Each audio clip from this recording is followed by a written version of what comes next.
आप सभी को नमस्कार। Good morning everyone. कैसे हैं आप सभी? आज हम मे और कैन के यूसेज के बारे में जानने का प्रयास करेंगे। अगर इसकी हम हिंदी मीनिंग का बात करें तो हिंदी मीनिंग सकता है। इसका कंपैरेटिव स्टडी करना इसलिए आवश्यक हो जाता है क्योंकि दोनों का हिंदी मीनिंग सेम ही होता है, लेकिन इनका यूसेज में काफ़ी डिफरेंस होता है। कहीं कहीं ये कैपेसिटी की बात करते हैं तो कहीं कहीं ये पॉसिबिलिटी की बात करते हैं। कहीं इनका प्रयोग परमिशन लेने के अर्थों में होता है तो कहीं परमिशन देने के अर्थों में होता है। प्रयोग हम इनफॉर्मल मैनर के लिए करते हैं तो कहीं इनका प्रयोग हम फॉर्मल मैनर को शो करने के लिए करते हैं। तो आइए दोस्तों, आज के इस सेशन में हम जानेंगे कि कहाँ किसका यूसेज सूटेबल है और अपना कंसेप्ट क्लियर करेंगे। सबसे पहले हम कैन के यूसेज के बारे में बात करते हैं। कैन का प्रयोग हम वहाँ करते हैं। फर्स्ट ऑफ ऑल अगर नंबर 1 की बात करें तो ये कैपेसिटी शो करता है। यह कैपेसिटी शो करता है। कैपेसिटी मीन्स पावर और एबिलिटी। अब सवाल ये उठता है कि कैपेसिटी क्या होती है। तो कैपेसिटी किसी भी कार्य को करने का आधार होता है। कैपेसिटी की जब हम हिंदी मीनिंग की बात करते हैं तो इसके हिंदी मीनिंग क्षमता होता है। क्षमता वह माध्यम होता है जिसके द्वारा हम किसी भी कार्य को करने में सक्षम हो पाते हैं। किसी भी कार्य को हम कैपेसिटी के दो आधार पर कर पाते हैं। एक तो मेंटल कैपेसिटी जो कि माइंड से संबंधित होता है। एक स्टूडेंट के द्वारा किसी एग्ज़ाम को क्रैक करना या फिर किसी क्वेश्चन को सोल्व करना उसकी मेंटल कैपेसिटी को शो करता है। जबकि फिजिकल कैपेसिटी शारीरिक क्षमता से संबंधित होती है। जब हमें किसी चीज़ को उठाने की बात हो या फिर किसी को पीटने की बात हो या किसी वस्तु को खींचने की बात हो या फिर धक्का देने की बात हो तो वहाँ हमें फिजिकल कैपेसिटी की ज़रूरत पड़ती है। फिजिकल कैपेसिटी के आधार पर ही हम वैसे कार्य को कर पाते हैं। हम बात करते हैं अब मे के यूसेज नंबर 1 की, जो कि पॉसिबिलिटी को बात करता है। पॉसिबिलिटी की बात करता है। पॉसिबिलिटी को अगर ध्यान से समझने की अगर हम प्रयास करें तो पॉसिबिलिटी यह शो करता है कि भविष्य में कोई घटना ऐसा हो सकता है, हम गेस कर सकते हैं। पॉसिबिलिटी मीन टू गेस करना। जैसे हम कह सकते हैं कि आज वर्षा हो सकती है। मान लीजिए कि हमने काले काले बादल देख लिए और मौसम भी वर्षा जैसा ही है, तो इस आधार पर हम गेस कर सकते हैं कि आज वर्षा हो सकती है। इसको हम इट मे रेन टुडे के रूप में हम देख सकते हैं। कैन के यूसेज नंबर 2 को देखते हैं। तो कैन के यूसेज नंबर 2 का प्रयोग होता है टू गिव परमिशन। हम किसी को परमिशन देने के लिए हम कैन का यूसेज करते हैं। लेकिन एक डिफरेंस यहाँ ये हो जाती है कि कैन का प्रयोग जब हम किसी को परमिशन देने के लिए करते हैं थोड़ा कहीं ना कहीं रफली बिहेव करते हैं, कहीं ना कहीं थोड़ा सा रफली बिहेव करते हैं। और मे का यूसेज टू टेक परमिशन, हम किसी से परमिशन लेने के लिए करते हैं। जब भी हमें परमिशन लेने की आवश्यकता होती है तो हम जनरली मे का यूसेज करते हैं। मान लीजिए कि आपके दरवाजे के सामने कोई अपनी गाड़ी पार्क करना चाहता है तो ऑब्वियसली वो आपसे परमिशन लेगा। परमिशन अगर वह व्यक्ति ले रहा है, यदि वह व्यक्ति ले रहा है तो वह मे का यूसेज करेगा। अगर आप परमिशन देने का काम कर रहे हैं तो आप कैन का यूसेज कर सकते हैं। जैसे मान लीजिए वह परमिशन लेगा कैसे, may I park my car here, then you can answer yes you can park your car here. या फिर अगर आप परमिशन नहीं देते हो तो आप नेगेटिव सेंटेंस के रूप में भी इसका यूसेज कर सकते हो। तीसरा यूसेज है इनफॉर्मल मैनर। इनफॉर्मल मैनर होता क्या है? सबसे पहले तो इसे हम ये समझते हैं। अगर हम बात मैनर की करते हैं तो मैनर 2 पार्ट्स में डिवाइड हो जाता है। एक तो फॉर्मल मैनर होता है और एक इनफॉर्मल मैनर होता है। इनफॉर्मल मैनर वो होता है जो कि हम फ्रेंड के साथ बिहेव करते हैं, कलीग्स के साथ बिहेव करते हैं या फिर फैमिली मेम्बर के साथ बिहेव करते हैं। जबकि जब हम बात फॉर्मल मैनर की करते हैं तो फॉर्मल मैनर जनरली एटिकेट को शो करता है, शिष्टाचार को शो करता है, जो कि हम किसी टीचर के प्रति या फिर किसी ऑफिसर के प्रति हम बिहेव करते हैं। जैसे इनफॉर्मल मैनर के रूप में हम देख सकते हैं। इनफॉर्मल मैनर का अगर एग्जांपल हम समझने का प्रयास करें तो अगर हम किसी फ्रेंड से कुछ मांगने की बात करते हैं तो वहाँ पर हम कैन का यूसेज कर सकते हैं। जैसे can I take your case. हम जिस फ्रेंड से बात कर रहे हैं वहाँ पर हम ज़्यादा फॉर्मेलिटी नहीं शो करते हैं, जनरली हम इनफॉर्मल बिहेव करते हैं। सो कैन का यूसेज हम अपने फ्रेंड्स के साथ, कलीग्स के साथ या मेंबर्स, फैमिली मेंबर के साथ कर सकते हैं।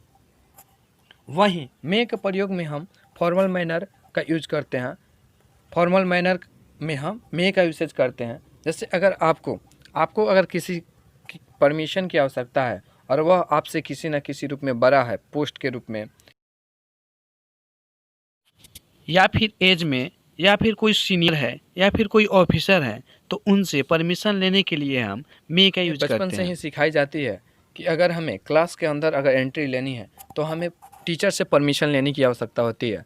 और हम टीचर से परमिशन किस प्रकार लेते हैं, तो मे आई कम इन सर कह के लेते हैं। क्या? मे आई कम इन सर कह के लेते हैं।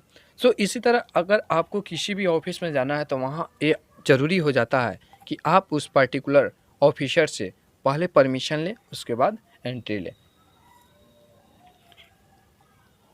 आशा करता हूँ कि यह आपको यह कंसेप्ट समझ में आई होगी। इसको और अच्छे ढंग से समझने के लिए इस पर आधारित कुछ हम प्रश्न को देखें। जैसे क्वेश्चन नंबर 1 है dot dot dot high come in sir.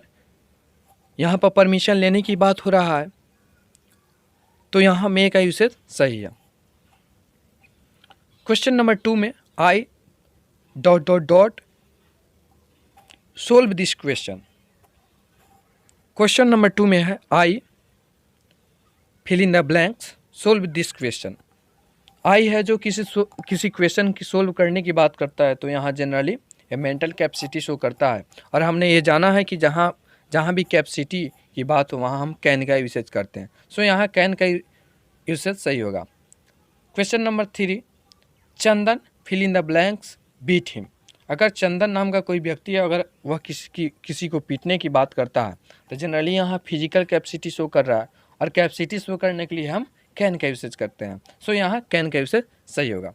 4 number you fill in the blanks go now.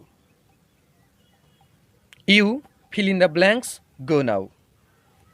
यहाँ पर अगर कोई ऑफिसर है तो यहाँ मे का यूसेज कर सकता है, क्योंकि ऑफिसर के साथ आप अगर फॉर्मल बिहेव करते हैं तो ऑब्वियसली अगर आप ऑफिसर के साथ फॉर्मली बिहेव करते हैं तो ऑफिसर भी आपको उसी मैनर में बिहेव करता है। सो यहाँ यू मे गो नाउ हो सकता है।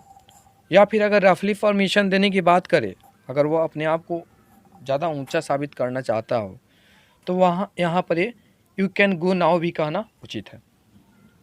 Question number 5 fill in the blanks I have your attention.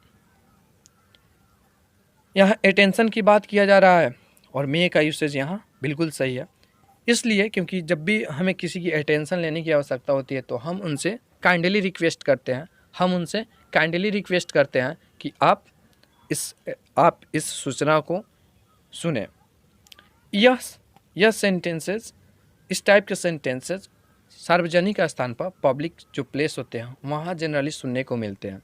जैसे रेलवे स्टेशन पर, एयरपोर्ट पर, may I have your attention please, इस टाइप के सेंटेंसेस जनरली देखने को मिलते हैं। आइए नेक्स्ट राउंड में बढ़ते हैं। क्वेश्चन नंबर 6 है Naina fill in the blanks I see your phone. लगाइए जी, दिमाग लगाइए, अपने से थोड़ा देखिए इसे, फिर मैं सोल्व कराता हूँ। Naina fill in the blanks I see your phone. यहाँ कैन का यूसेज सही है। आपके मन में ये सवाल उत्पन्न हो रहा होगा कि यहाँ पर तो मे का भी यूसेज हम कर सकते थे।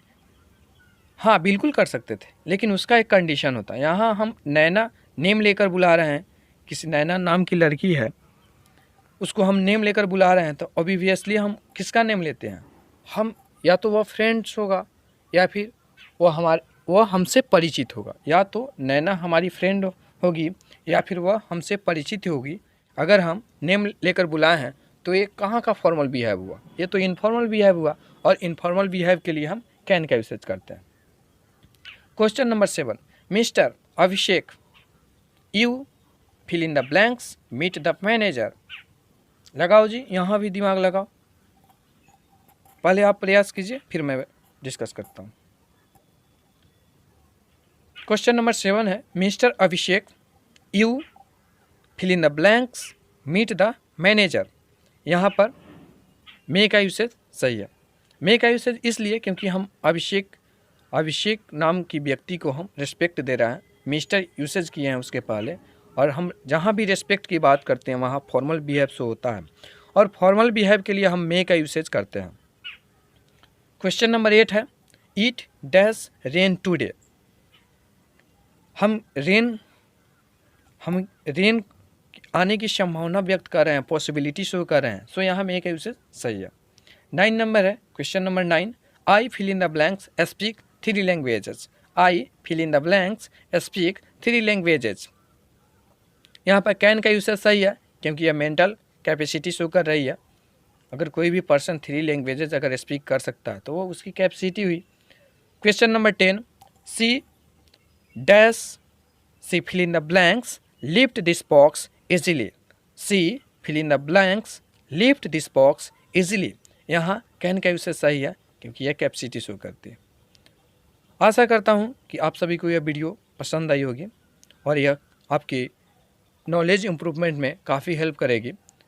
और आज तक का जो आपका कंसेप्ट रहा मे और कैन के यूसेज के प्रति और भी मोर क्लियर हो गया होगा, तो आप अपने से एक्सरसाइज सोल्व करें। अगर आपको यह वीडियो पसंद आई हो तो लाइक कीजिए, सब्सक्राइब कीजिए, अपने दोस्तों के साथ। All the best. Thank you so much to give your time here.